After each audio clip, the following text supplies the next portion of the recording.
Tak sekarang ni, kenapa kau macam serius sangat nak tahu? Kenapa? Kenapa? Sebab kalau kau bertunang, aku nak belikan hadiah. Hadiah pertunangan. Oh, nak bagikan hadiah. Suka hati akulah aku nak kahwin dengan siapa, aku nak tunang dengan siapa pun. Aku sibuk nak bagi hadiah dah, kenapa? Lia, kalau kau kahwin, rumah aku dengan kau ni sebelah aja.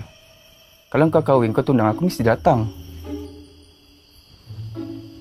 Jadi isu lah kalau kau rumah sebelah ke, tak rumah sebelah ke, kau kena datang juga kenduri aku Alah, sibuknya nak datang kenduri kita dah kenapa? Tapi aku tak nak jemput kau pun. Kalau kenduri aku kahwin ke, tunang ke, suka hati akulah. Tak apa, kau tak jemput pun aku datang.